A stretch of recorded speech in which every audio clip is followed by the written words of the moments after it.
हाँ तो बच्चों, आज हम क्या पढ़ने वाले हैं। आज हम अपना पहला पाठ ये जग के स्वामी जो प्रार्थना है, कविता है, उसको पढ़ेंगे। तो सबसे पहले मुझे बताइए कि आपको और कौन कौन सी प्रार्थनाएं याद हैं। सबको याद है? तो ठीक है, आप मुझे सुनाइए। जिसने सूरज चाँद बनाया।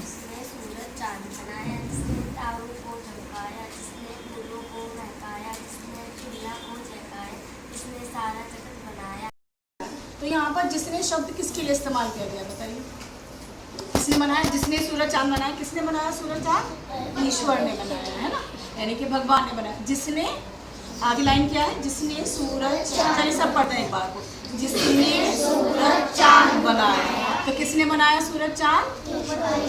फिर अगली लाइन क्या है? जिसने तारों को चमकाया। तो यहाँ पर जिसने किसके लिए यूज किया गया है? ऊपर वाले के लिए। फिर आगे क्या है? जिसने फूलों को महकाया। अच्छा, आपने देखा जिसने सूरज चाँद बनाया, आखिर में क्या है? बनाया।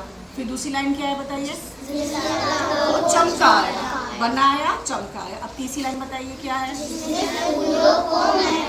फूलों को महकाया। अब इसमें तीसरी लाइन क्या है? महकाया। पहले क्या है? बनाया, चमकाया, महकाया। तो ये सारे किस तरह के शब्द हैं? तुकांश शब्द।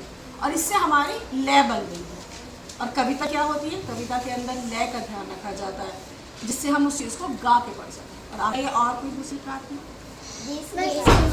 देश की माटी, कौन सी वाली है ये?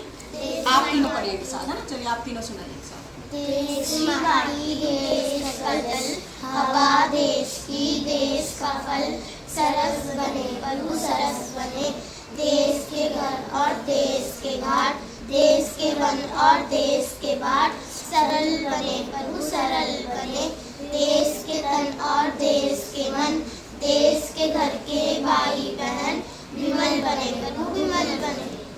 इसमें क्या हो रहा है? इसमें हम ना ऊपर वाले से कह रहे हैं कि हमारे देश के जो क्या क्या है, वन है, जल है, भाई बहन है, घर है, उन सब में सुख शांति रहे, सब अच्छे से रहे, है ना, सब ठीक रहे। तो इसमें भी हम किससे दुआ कर रहे हैं? ईश्वर से, है ना। तो ये सब क्या, ये कविता तो है, लेकिन कविता किस रूप में? प्रार्थना के रूप में। तो हम प्रार्थना कविता के ऊपर बात करेंगे। कविता सबको समझ में आ गया ना, कविता कैसे होती है? अच्छा बताइए, जो हम कविता लिखते हैं और कहानी लिखते हैं तो हम किस बात का ध्यान रखते हैं लिखते में? लिखते में हम कैसे लिखते हैं? स्टैंजा वाइज लिखते हैं ना। जो हमारी पंक्तियाँ होती हैं उनको हम पहले लिखते हैं, फिर दूसरी लाइन में लिखते हैं, थोड़ा साइड करके पहले वाली, तो उससे वो लिखी भी लगता है कि हाँ ये कविता है। ठीक है, आज की हमारी कविता का नाम क्या है? हे जग के स्वामी। तो जग का स्वामी कौन है? ईश्वर, ऊपर वाला। उसी ने पूरी दुनिया बनाई है। तो आज हम हे जग के स्वामी जो कविता है उसका इस बार पाठ करेंगे। सबसे पहले मैं आपको कहलवाऊंगी और उसके बाद सब बच्चे दोहराएंगे स्वामी। और हे जग के स्वामी कविता लिखी किसने है? सोहनलाल द्विवेदी जी ने लिखी है। सोहनलाल द्विवेदी जी जो है वो कौन से जनपद में, कौन से जिले में पैदा हुए थे? फतेहपुर। कौन से जिले में पैदा हुए? फतेहपुर। और उनके गांव का नाम क्या था? कस्बे का नाम क्या था? बेल्ली। तो उन्होंने अपने जीवन काल के अंदर बहुत सारी देशभक्ति की कविताएं लिखी। इसके साथ साथ उन्होंने छोटे बच्चों के लिए भी बहुत सारी कविताएं लिखी थी। चलिए उनकी ये वाली हम प्रार्थना पढ़ते हैं। पहली बार मैं पढ़ूंगी, फिर उसके बाद सब बच्चे पढ़ेंगे। जिस तरह हम पढ़ रहे हैं वैसे ही पढ़िए और थोड़ा तेज आवाज में पढ़िए, ठीक है। चमक रहा है तेज तुम्हारा, चमक रहा है तेज तुम्हारा, बनकर लाल सूर्य मंडल, बनकर लाल सूर्य मंडल, फैली।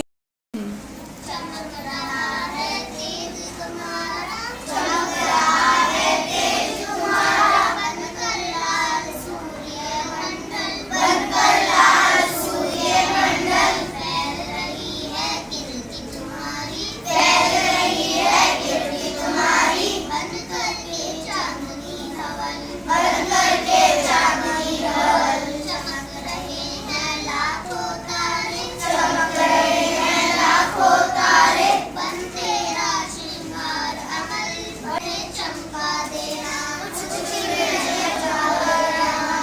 आप सब बच्चों का होमवर्क क्या है? होमवर्क में आप सब बच्चे कविता याद करके आएंगे और आप लोग सुबह को कौन कौन सी प्रार्थना करते हैं उसके बारे में भी लिख के आएंगे। और कविता के ऊपर एक सुंदर सा चित्र बना के लाएंगे जिसमें है? सुबह का समय जो है वो दिख रहा हो। ठीक है।